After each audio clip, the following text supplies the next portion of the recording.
शेषनाग,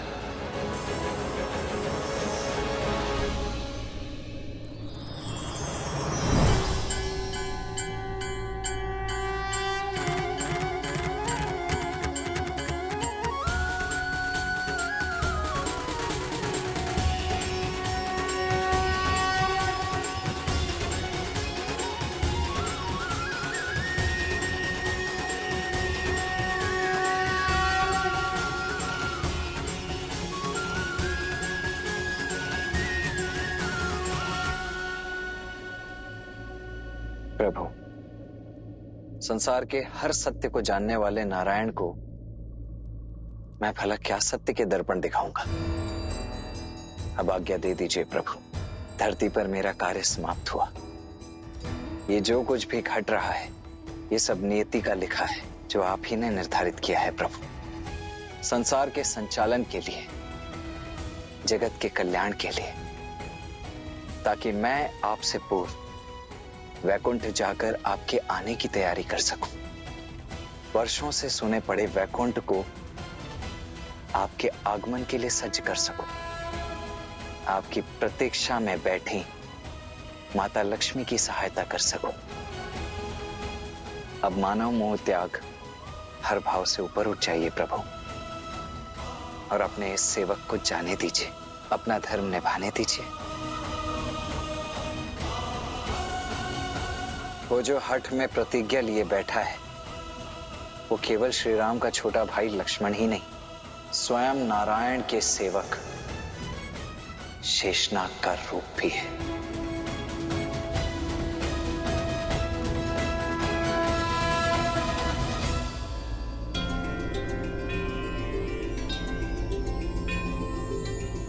क्या हुआ? अब तक तुम बस सोच ही रहे हो, या फिर इस संकट से निकलने का कोई हल भी सूझा? वो सूझा। अति उत्तम। तो फिर बताओ क्या हल है? हल नहीं, केवल हल निकालने का मार्ग सूझा है। ठीक है, कोई बात नहीं। अब जो सूझा है वही बता दो।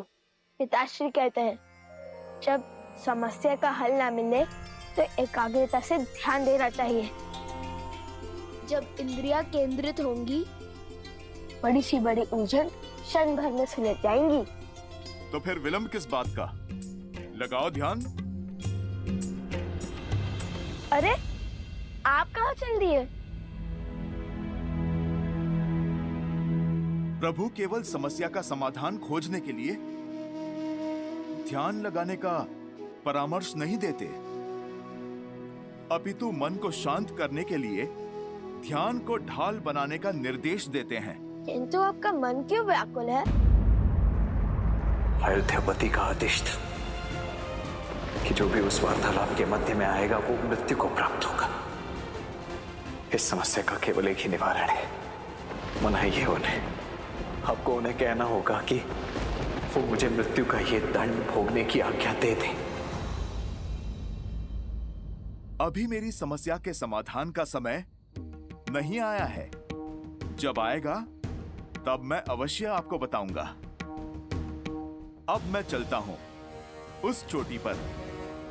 मैं आशा करता हूं कि भोर होने तक इस समस्या का समाधान खोज ही लेंगे आप। अवश्य। जय सिया राम। जय सिया राम।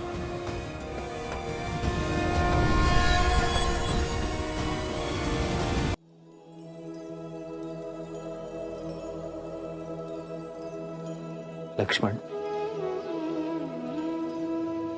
भैया,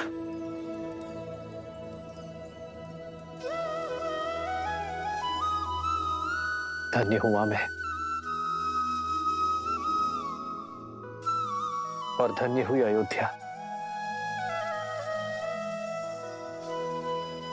कि मुझे तुम जैसा राजानुज मिला, जो तुमने इस धरा पर जन्म लिया।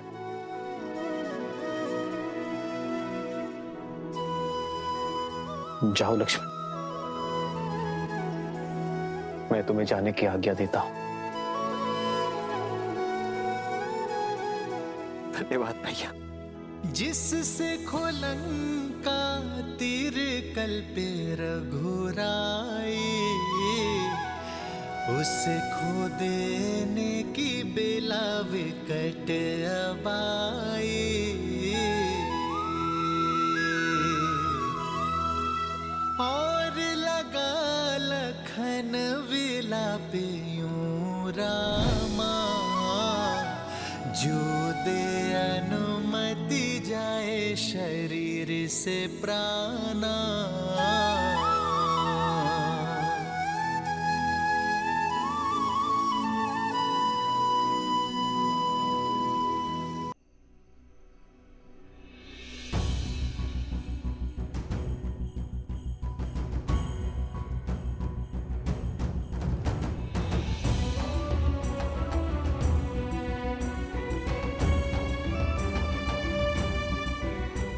सुमित्रा,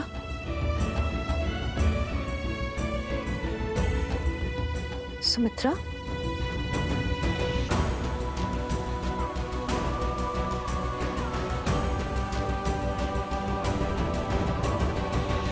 सुमित्रा, अंजल त्याग कर तुम इतनी देर से मंदिर में क्यों बैठी हो?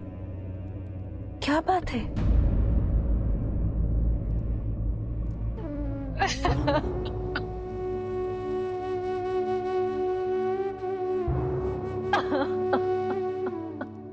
बस सुमित्रा, बस शांत हो जाओ। मुझे बताओ क्या हुआ है? क्या बात है? ऐसा कौन सा संकट आ गया अयोध्या पर?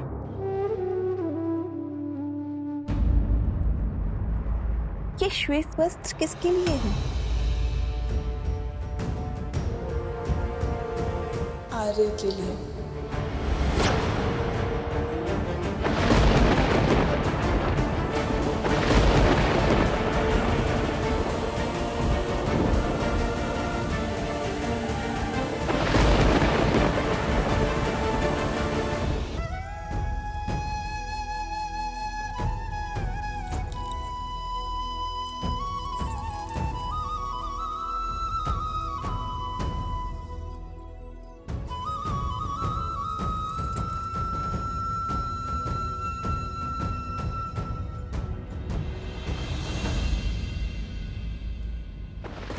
क्या लक्ष्मण? असंभव, ये नहीं हो सकता। असंभव संभव हो रहा है माता। श्री राम ने आज्ञा दे दी है। अब नियति के आगे नतमस्तक होने के सिवाय हमारे पास अब कोई मार्ग नहीं है। ये निर्णय मेरे पति का है और मैं उनके साथ हूं। समय और भाग्य के इस खेल में महाराज भी उतने ही विवश हैं जितने हम हैं।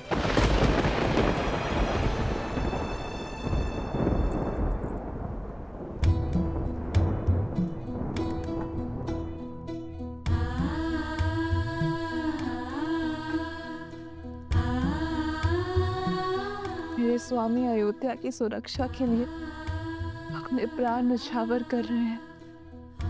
यदि वो इस त्याग की पराकाष्ठा पार नहीं कर पाते तो आज अयोध्या ऋषि दुर्वासा के क्रोधा अग्नि में जल रही होती। अब अश्रु क्यों बहा रही? आपको तो प्रसन्न होना चाहिए कि ऐसे महान पुरुष आपके पुत्र हैं, मेरे स्वामी हैं, अयोध्या के रक्षक हैं।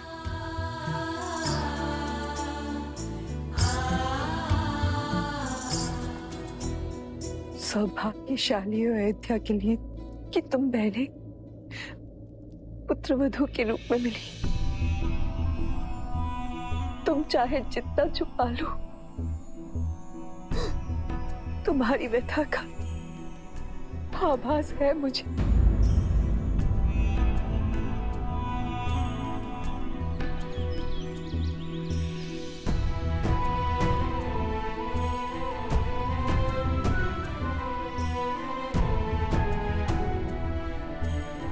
हे सूर्यदेव, मेरी अयोध्या नगरी पर सदा अपनी कृपा दृष्टि बनाए रखिएगा।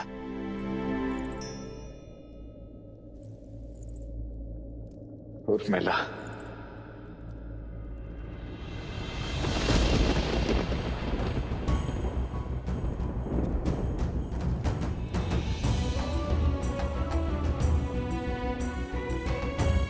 क्षमा करना उर्मिला।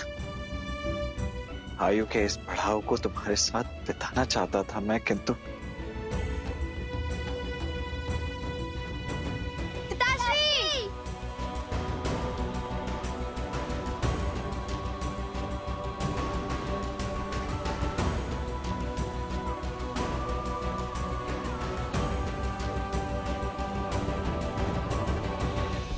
ये नगर में क्या बातें हो रही है पिताश्री? आप कहाँ जा रहे हैं?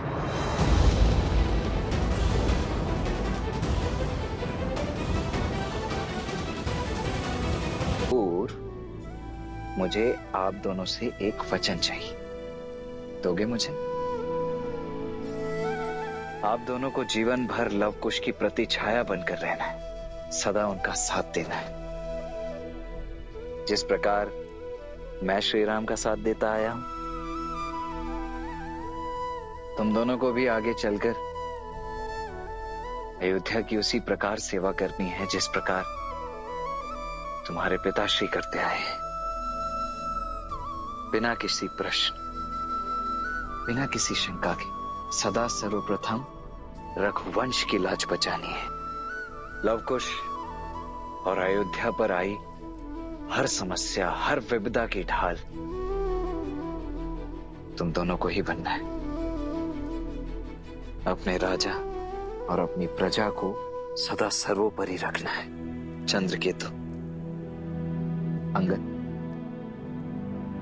वचन दो, अपने पिताश्री की ये इच्छा पूरी करोगे ना तुम दोनों? हो रघुकुल रीत सदा चली आई, प्राण जाए पर वचन न जाई।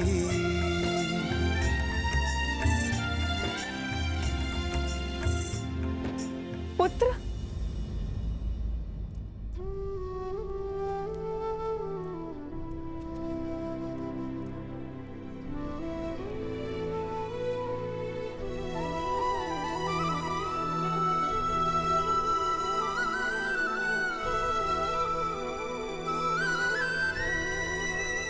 आज्ञा दीजिए माता।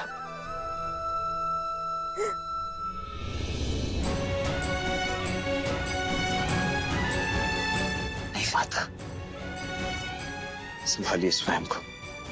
बस अश्रु से नहीं माता, प्रसन्न मुख विदा कीजिए अपने इस धर्मवीर पुत्र को।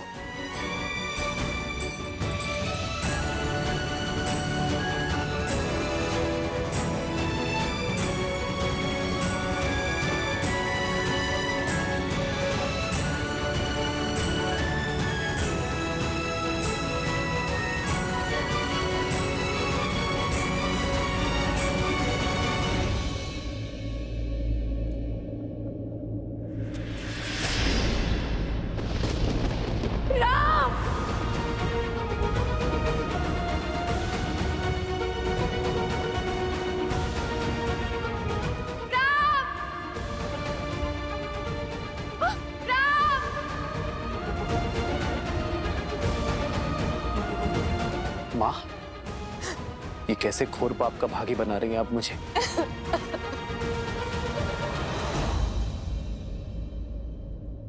राम, रोक लो इसे, मत जाने दो, रोक लो। मुझे आज तक किसी बात, किसी निर्णय ने कष्ट नहीं दिया। कष्ट दिया तो केवल नियति ने। ये मेरी एक माँ की उलाहना है भाग्य को, जिसने हमारे परिवार को सब कुछ दिया। वैभव, धन, सम्मान, शक्ति नहीं दिया तो केवल सुख, साथ जीने का अवसर।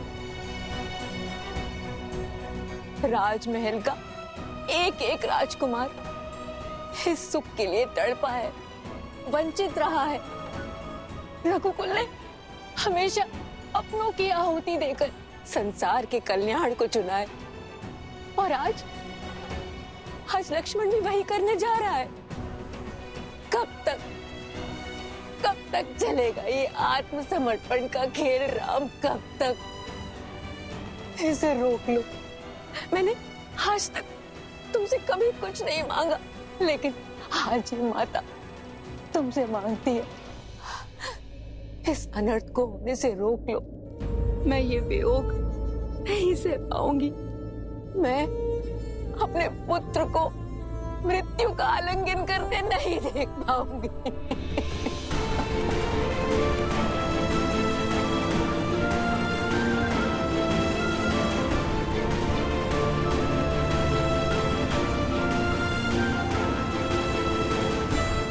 माँ,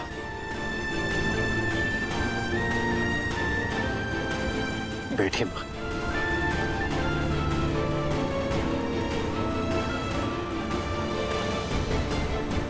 यदि मैं आपसे ये कहूं कि मैं आपकी व्यथा को समझता हूं,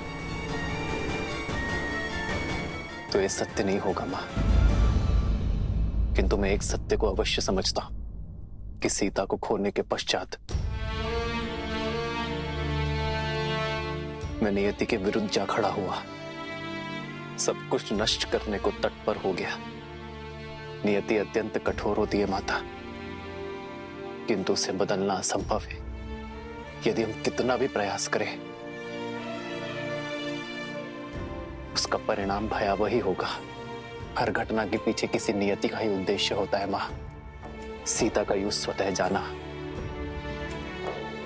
हम सब के लिए जितना दुखदायी था, आने वाले युगों स्त्री के सम्मान के लिए वो उतना ही सुखदायी होगा। जब जब स्त्री स्वयं को इस पृथ्वी पर निर्बल पाएगी, तब तब वो सीता को स्मरण कर अपने भीतर हर परिस्थिति से लड़ने की जोर जलाएगी।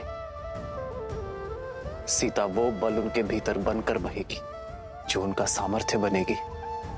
उसी प्रकार जब एक भाई दूसरे भाई को छलेगा, उसके प्रति द्वेष और अनादर का भाव रखेगा, तब तब उसे लक्ष्मण का नाम,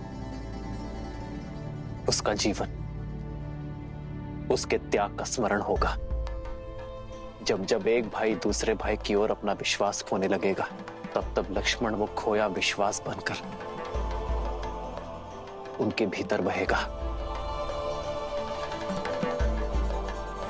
मैं जानता हूं मां कि अयोध्या में जो कुछ भी घटा है वो असहनीय है,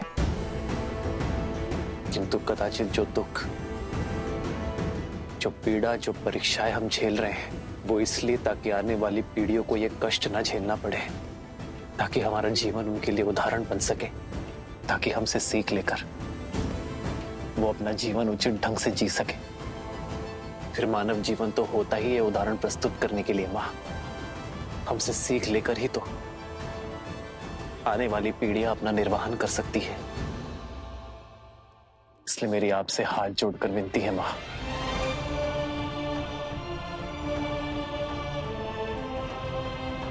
लक्ष्मण को मत रोकिए, उसे वो उदाहरण सिद्ध करने दीजिए मां। भैया,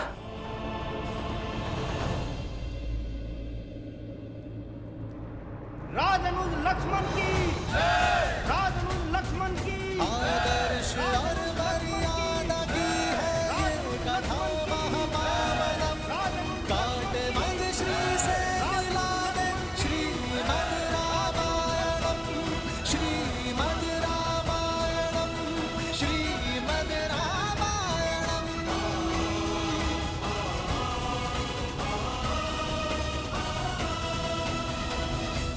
अयोध्या मेरी जन्मभूमि, मेरी कर्म भूमि, मेरी परम शक्ति, मेरे प्राण, मेरा सर्वस्व।